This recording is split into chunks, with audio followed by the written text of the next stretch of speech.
Hi, I'm Tracy from Tracy's Learning and Coaching, and I'm a life coach and hypnotherapist based in Poole. So we've been talking about the mind swindle. In the last video we talked about beliefs, and this time we are going to talk about biology. So if I show you this picture here, so this comes up in my book in chapter 1, how this is your mind swindle. You are in the middle, beliefs, biology and behaviour create you. I've got a sheet with it on. This was made by one of my wonderful friends, Alison Wellman, who did all my pictures in my book. So these 3 circles make up you. They make up your mind swindle. So last video we did beliefs, and today we are going to do biology. So biology. So your beliefs make your thoughts. And this is what we talked about the other day. In the last video we talked the beliefs make up your thoughts. Now those thoughts don't just happen and just disappear. You have a response to that thought. So you have feelings towards the thought. So for instance, if I think to myself, if I create a thought, if I create a belief that I'm unlovable, then maybe one of my thoughts might be that my boyfriend doesn't love me anymore. So the thought creates a body response. So I might be anxious, I might be worried. So that thought is what we call, the thought creates the feeling, and that feeling is a mood. So if I am continuously looking for proof that my boyfriend doesn't love me anymore, I am getting more and more anxious. So I'm in an anxious mood, or a worried mood, or an upset mood. So this is how your thoughts create your feelings, which we call your mood. Okay, so when you have, so your moods, your thoughts create feelings, and these feelings we call moods. So the biology makes your moods, because what you do is you're having a chemical response to that thought. I'm just going to move this back slightly. Excellent work, Tracy. Okay. So you have a chemical response to that thought, which is a biological response, but we call it a mood. So anxiety is a part of adrenaline. So consider your thoughts and how they make you feel. They are indeed moods. They are your moods. How do they make you feel? Well, you know how they make you feel. So those chemicals that control your mood control how you respond. So if you are continuously worrying, then you are always feeling that adrenalized, and the way adrenaline makes you feel. So it depends on what type of thoughts you have, to what kind of mood you get into. So you have, if you are always thinking good things, you might produce dopamine, which is a reward chemical. It makes you look forward to good things. If you are always happy, you might get a lot of serotonin.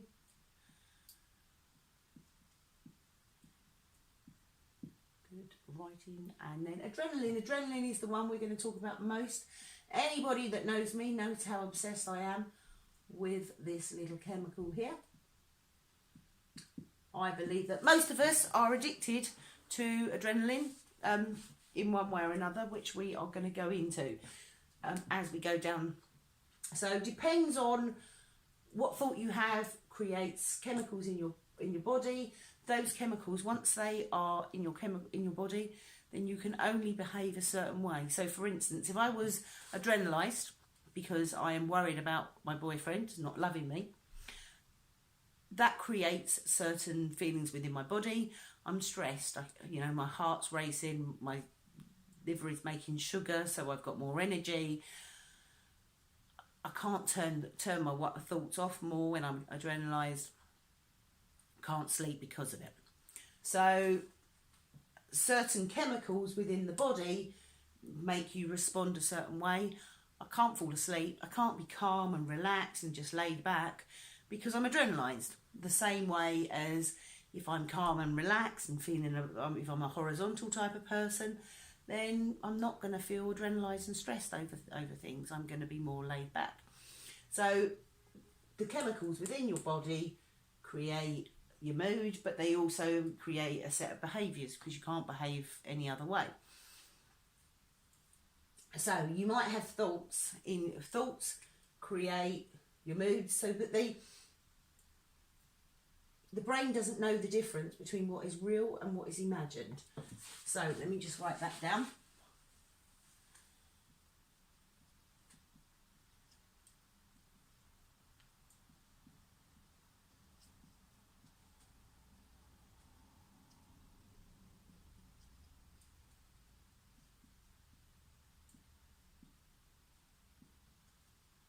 So the brain doesn't know the difference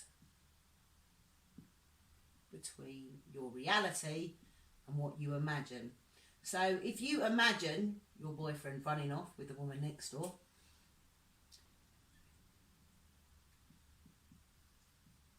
then you don't stop to think if it's true. You purely start responding to it.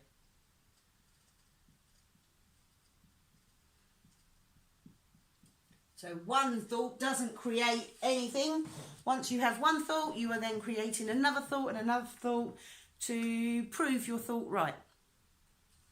To confirm you are correct, you have several thoughts and they roll into one, and this is going to prove your belief is correct. You're building the chemicals to make that happen. So once you have a thought, you're making the chemicals. Now, what I want to do is show you these wonderful pictures. Now, these pictures were created by my friend. They're in my book. So if you want to have a proper look and get the whole lowdown on the whole of the biology of how how this works and how the actual chemicals get into your cells, etc. It's all in detail, easy to read detail, but with all my wonderful images that I got made for me by my friend. It's free to download. You can get it on my website. Just click on the want a free copy of my book, tracyslearningandcoaching.net. So for now, I'm just going to show you my image. So we have, where are we? Here we are. So thoughts, senses, things coming through your senses. So you get sensory information coming up your spinal cord, and they go to part of the brain called the thalamus. So from the thalamus, it gets sent out and processed in different parts of the brain where it is meant to go. So you might see things, hear things, feel things, touch things, smell things. They go into your brain, and then it gets processed, put into different places, into the right compartments of your brain where you feel that you need it. So if you remember from last one, we talked about that the brain can only take notice of about seven things at any one time. So it only picks up what you're interested in, and those things come through, everything else is deleted, and then you process that to make your belief correct.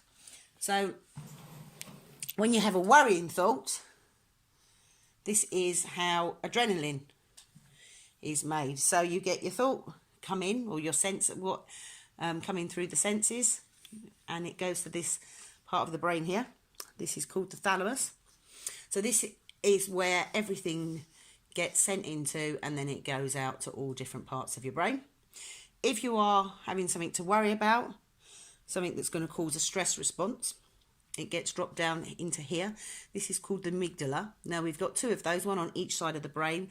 Together they're called the amygdalae, and they get sent, that's in charge of the start of your fear response and where to store the memories. So from here, it goes two different ways. So part of it goes to the hippocampus, or not part of it, sorry. The sense goes to the hippocampus, so that is in charge of your memories. So say if you wake up in the middle of the night with a loud bang, you then you wake up with a start. Immediately, within 50th of a second, adrenaline is being made. So this is your instant fight or flight response that is going this way, and at the other way we have the hippocampus, do I need to worry about this? Is it something I've heard before?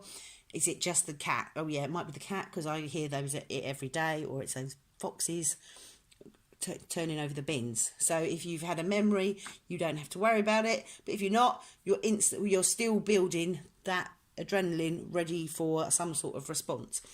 So from the amygdala, it goes to the hypothalamus. Now the part of the hypothalamus is a really important part of our brain. It does so many things. It's in charge of our weight, our body temperature. It regulates our body function, our homeostasis, which is of balances. So if you've got not enough chemical of something, it'll instruct the body to make that chemical. If you've got too much of something, it will tell the body to stop making it. So it is also in charge of the stress response. So from the thalamus, we go to the amygdala, and then it goes to the hypothalamus. It creates another chemical, which instructs the pituitary gland to create a different chemical, which drops down again, down into the adrenals. And the adrenals then create adrenaline, and the adrenaline then runs around the body and attaches itself to different parts of the body to make it perform different things. So when we are thinking of adrenaline,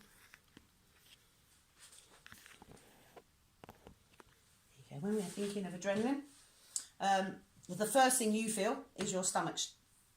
It feels like lead. You feel sick. You want to go to the toilet. So what that is your stomach shutting down. So when you are fighting or flighting, you don't need adrenaline. So what you're feeling here is your stomach shutting down, ready to get rid of the contents in order for you to deal with the danger that's happening at that moment. So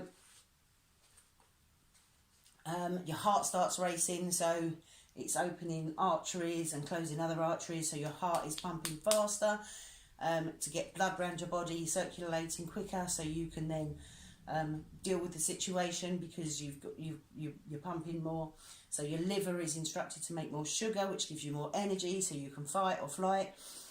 Different other things, pupils dilate, parts of your body, the extremities aren't needed so much, your hands aren't needed, so the blood runs cold, it all pumps into here, so all the core has got loads and loads of blood ready to deal with the emergency. So all of this is happening within a 50th of a second. You don't consciously think about building it, you don't consciously think if you need it, your body instantly instructs it, and then when you get to the hippocampus, it says, oh actually no, you've heard that noise before, that's the foxes, they're there every night, and then it might calm down.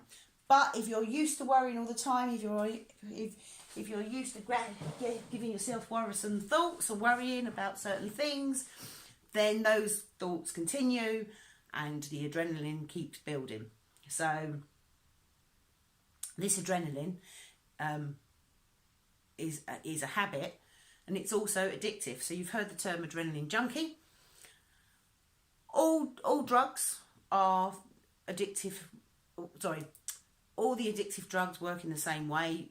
The cell is awash with the chemical.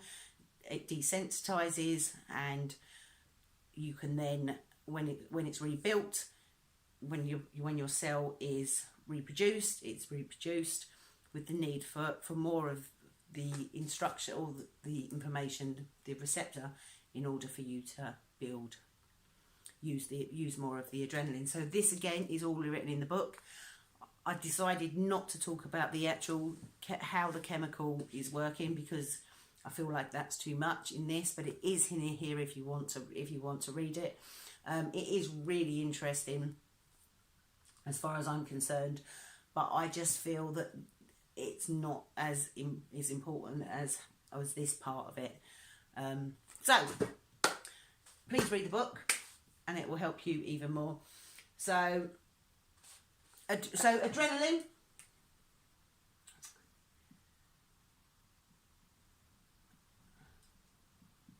Adrenaline is addictive.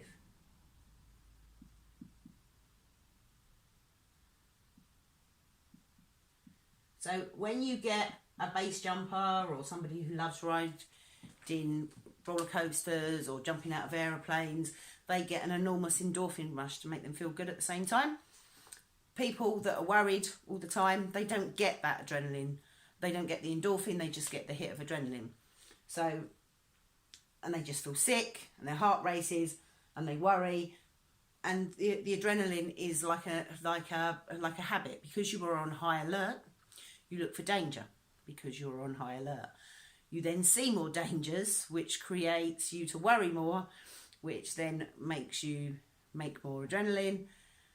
Then you're looking for danger, you'll see more danger, and so it goes round in a big cycle until your body can't make any more adrenaline, and then you go into adrenal failure, and that's when you fall into a bit of a depression. If you're used to running on loads and loads of sugar and loads of heart pumping, when you can't make any more adrenaline, you can't work the same way. So that's when people can't be bothered to get out of bed, because they are just exhausted from making the adrenaline. So if they can't make adrenaline, how do they do it? Well, they just laze around. Laze around is the wrong phrase, sorry. They can't move as much, and they can't move as fast, so they are stuck with depression until the adrenals start working again, and then you start building up worrisome thoughts, and then you start making adrenaline, and then off you go again. So this is the anxiety and depression cycle that so many people fall into. Again, this is all written fully in the book. I just want you to see how this adrenaline is causing people problems. Hopefully not you, but if it is, have a read of it properly. So the hypothalamus is in charge of all these things. So you may be in the middle of the night, you're relaxed, more relaxed than obviously because you're sleeping, but as the hypothalamus is in charge of balances, as your adrenaline levels drop, then the hypothalamus said, oh my gosh, you haven't got enough adrenaline, quick, make more adrenaline. So it tells the pituitary to make the adrenals to make more adrenaline. So you might wake up in the middle of the night for no reason whatsoever feeling adrenalised, or you might wake up after a sleep in the morning with palpitations. So that is your hypothalamus making more, or telling the adrenals to make more adrenaline, because your body has lowered in it overnight. So then you've got to make some more because you are used to having this much. So it all becomes quite habitual. Ways to sort that out. There is one on my website already called The Cooling Breath, but we won't talk about that now. But check out The Cooling Breath, because that will help if you have that problem. So this is your biology then. So thoughts make feelings. These are chemicals that run your body. Dopamine, serotonin, adrenaline, whatever thoughts you have creates a certain concoction of chemicals. And with that concoction of chemicals, you can only feel a certain way, and you can only behave a certain way. So in the next session, we are going to talk about how those chemicals dictate how you behave, and how your body responds to them in behaviour patterns. So we're going to talk about that as well. So I hope this has helped in understanding what's happening in your biology as you're working through this. So if thoughts make your feelings, and those are chemicals, what I want you to do is, how does those chemicals make you feel? So what's your predominant moods throughout the day? Are you worried? Are you anxious? Are you unhappy? Are you happy? Are you looking forward to things? So different chemicals, different thoughts will create the chemicals, and it's those that dictate how you feel. The brain doesn't know the difference between what's real and what's imagined. So if you're worrying about things happening, you will build negative, worrisome anxiety chemicals. If you are looking forward to the evening because you're on a day, or you're going out with friends, or whatever you're doing, even staying at home and I'm going to finish off my book, or going to the gym. If you're looking forward to things, you're creating dopamine. Brain doesn't know the difference. So if you're thinking about what you might do in your evening and it's a good thing, then you are creating positive chemicals. If you're thinking about what's going to happen in the evening and it's a bad thing, you're making bad chemicals. So your thoughts create your chemicals, which are making you feel a certain way. So what are your thoughts? make you think? What do your beliefs make you think? What chemicals are you making? And how do they make you feel? So if you want to change those chemicals, if they're worrisome or negative and you want to change how you feel, stay tuned and listen to the next instalment. We're talking about behaviour and how the mind swindle works and how you can change that. If you want help straight away, then please get in contact with me. Go to the website, contact me there, leave a message here, anything, and I will get back to you as soon as I can. If not, I hope this has helped. I hope it gives you a bit of an insight into the mind swindle. So I'm going to leave you to think about that and how your thoughts create your chemicals and how they make you feel. And then next instalment, we're going to talk about behaviour. So I hope that helped. Whatever you do today, have a great day. Enjoy it. Take care.